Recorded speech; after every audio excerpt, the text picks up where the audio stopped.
You're here at Trinnov's booth at CEDIA 2025, and to my surprise, they came with pretty something that is not only some kind of evolution to the existing products. I think it's more like a revolution, a small one. And I'm glad to meet with David. Yeah, good to see you again, Lars. Yeah. Unfortunately, I can't shake your hands with that's a good one. Okay. So basically, let's talk about the big one over there you're showing. Yeah. I think it's also the same one you are presenting over there. Product here. So this is, like you call it, altitude, not altitude. Yes. It's AltitudeCI. Yeah.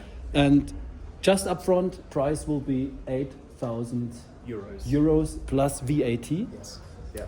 And the core specifications you just mentioned before is that you get an 8-channel processor with all the Trinnov technology. Correct. You can do everything you are able to do with common devices like Altitude 16 or 32. Yep. And then you can add channels as you want by 2 steps. By license. Yeah, by license.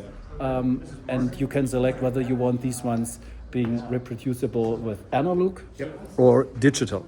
So the box itself starts at 8 channels. Okay, so that's what you fundamentally buy. You buy the 8-channel box. The hardware is capable of going up to 32 channels. Okay, so that can be 32 channels via AES EVU or via Dante AES67. We know that AES and audio over IP isn't a new technology, okay, but it is becoming much more relevant in the residential sector. You know, we've been doing audio over IP since 2018 with the Pro Audio products, doing MADI, Dante, AES67. So we're not new to this technology, but we think that now is the right time to bring it into the residential sector. So, would you mind to repeat the reasons why you do not really recommend using Dante in the first place? Yeah, absolutely. Yeah, I mean, he's smiling. Do you see it? You know, audio over IP is not for quality. Okay, it's for convenience. It's for a different kind of architecture. Your quality of audio is always going to be best when you go analog or digital.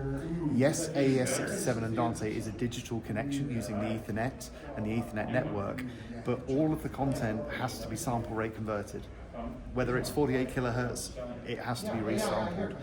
This is due to the 2 clock domains that you're managing. So you've got the clock domain of the source, which is doing whatever, 192, 96, whatever.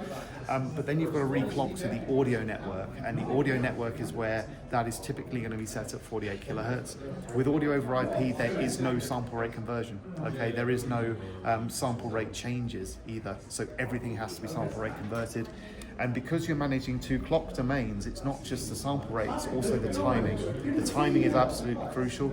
Sending the audio over the network, if it doesn't arrive at exactly the right time, at the same time, with the right priority, then you get audio drops, you get jitter, you get, it's not fun. So it's a strange, it's a strange thing to say. We've got this wonderful new product that utilizes these technologies, and we're still advising you to go analog. However, if you want to take advantage of audio over IP, you can still do so. So what we're showing here is a direct link connection. Okay, so 1 cable carrying 16 channels in this configuration to the Dante board on the Amplitude 16. Will all the customers be able to retrofit their existing Amplitude 16s with this module? They will, absolutely. Okay. Yeah. So literally unplug the faceplate, plug in the board, screw it in, and you're good to go. But to talk about that one more time, you don't recommend this using in the first place because going the analog way with this one is preferable. It's higher quality, and again, audio over IP is a great technology. We're not saying don't use it at all, but use it for the right application. Yeah, I think there's a big misconception that digital means it's better. I don't follow that path. Sure. Yeah. Sure. Yeah, and that's why this doesn't replace the Altitude 16 and 32. It's just a complementary product. We're going to be seeing this coming up in the marine market. We're going to be seeing with the analog outputs doing smaller systems, and then with the Dante card for the Amplitude 16, we still get to keep the same DAC quality.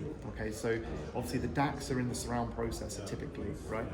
When you go to a Pro Audio amplifier that's got Dante, They don't worry about the DAC quality.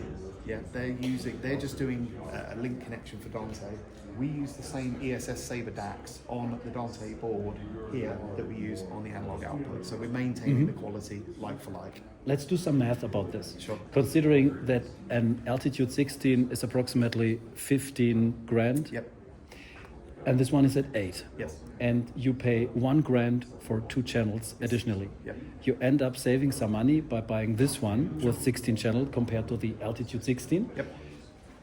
What's the drawback? Despite from, I just see that there's less HDMI ports.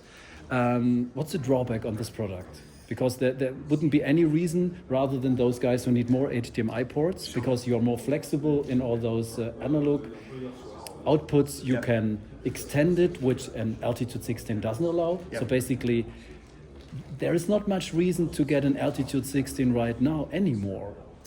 I would disagree to a point. I mean, remember that for your existing customers, let's take the enthusiast market. These guys already have analog amplifiers. So are they going to change their amplifiers out for digital ones? No, of course they're not. So what do they have to do? Well, at that point, they have to buy conversion boxes, D2A converters, Dante to analog converters. Again, you're just adding more boxes into the chain, degrading the signal as you go. So if you want the purest quality of audio, stick with analog, stick with the Altitude 16, the Altitude 32. In the larger projects where you have complex cable routing, okay, that's one advantage of audio over IP. Where you need more channels, where you need AES67 on the input side, that's what this product's built for. You told me a couple of hours ago that the analog outputs are supposed to have the same quality as the regular Altitude 16. So basically, if a regular home theater guy who doesn't need all the digital stuff still buys this product, being flexible for the future, it still makes more sense to me in a certain way. Absolutely, yeah. If you've got a 7.1 system... Let's have a look at the front. Yeah, go for it. Yeah. If you've got a 7.1 system at the moment, absolutely. Buy the AltitudeCI, and then if you want to go bigger and better later, then utilize the Dante outputs and add your amplifier channels. How were you able to get this price point with these features? With difficulty, honestly, it's, as you know, with Trinnov Audio, all of our technologies are proprietary, all of our boards are proprietary. The only thing we buy in is the HDMI section. So, it is an expensive exercise for us to produce these products, but that's why we've been very, very flexible on the licensing side. We could have done it a different way and said, okay, this will do 20 channels and it's going to cost you 20,000 euros. Yeah. But we decided that actually with the licensing model, you only pay for what you need, not for what you get in the box. So I know that customers are going to be asking, well, if the box is capable of 32 channels, why do I have to pay for that? Well, that's the nature of the game, right? But you only pay for what you need. But as you were talking about licensing, do you only talk about licensing regarding the amount of channels you're going to use, or do you have to pay for Dolby Atmos or 3D and stuff like that? No, that's not included. It's just the number of output channels you need. Got it. The microphone is slightly revised as well. Okay, so you can't use you can't use the existing microphones. You have to get this new version. You do, yes. So for 2 reasons. It's an EtherCon connection. You'll see on the bottom there. So that's a shielded Ethernet connection. It carries 48 volt phantom power to the microphone. So those that are aware of the microphone currently, it has a 9 volt battery in it. Okay. This doesn't have a battery because it now gets power from the amplifier, from the processor. And this is being connected to that port. The EtherCon connector here. And there is now a communication between the two. So when you plug in the microphone, the unit ingests, imports, if you like, the compensation file for the microphone. So no more plugging in a USB stick, pressing load, all that stuff. It's ingested automatically. And because we control the power, with the new UI, the mic turns on and off when it's needed. That's very good. Yeah. So this was something you have to consider when doing the calibration with the existing system. Yeah. So will you also improve the situation where the system tells you the crest factor is wrong when using the microphone? I used to get a lot of these information when doing the calibration. So I have to figure out what's the perfect volume and so crest factor errors, they can come in a number of ways. Crest factor is the signal to noise ratio. We ask for a very high crest factor because we want a good quality of measurement. You can reduce that requirement to get to reduce those crest factor errors, but basically what that's telling you is there's something not right from our perspective. There's something not right with the measurements. It could be a number of things in that example. It's normally volume related, so yeah, it should be fairly easy to get through. Okay, concluding, this one will be available in the next weeks, I guess? Yeah, so the hardware's available.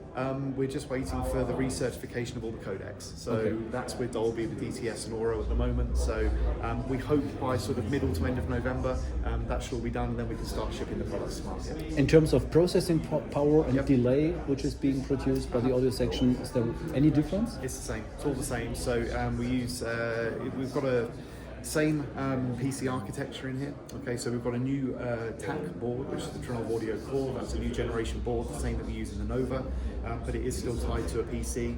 So yeah, we've got the horsepower that's needed. So there's no benefit in terms of performance with this product. It's just a different topology. Sure.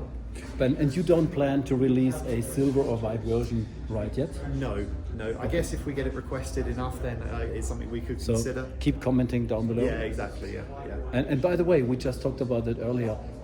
Is there fans inside? Because you just mentioned that it's not hearable at all. Yeah. It's quite quiet. Yeah, there is fans in there, but it's really just to draw the air through it. It's actually naturally very well cooled. Because we don't have all of the DACs in there anymore, there's actually enough space inside the unit, so things run very cool. So it's also supposed to be installed in a living room? You could do that, yeah, absolutely, yeah. All right, let's talk in another video regarding the new setup you're showing over there, the user interface. And this one will be shipped without the new user interface in the first place, and then it will be upgraded after the existing. So the AltitudeCI will ship with the new software. The Altitude 16 and Altitude 32 will get the update first. Okay, this way, all right. Okay, so I misunderstood you. Perfect. So basically, the customer gets the whole-in-one package with this solution. That's it. Exactly. Sounds pretty fine. And to me, this is some kind of a revolution. I always waited for a product where you can selectively buy what you need, and this is even better than having to change some cards and to put your screwdriver in there. And by the way, will you be able to change the HDMI board in case there will be a new specification? Absolutely. Okay, so basically take the lid off, change the card, put the lid back on, you're good to go. Sounds really very compelling. Thank you. Should we go and have a look at the UI? Yes, let's do it.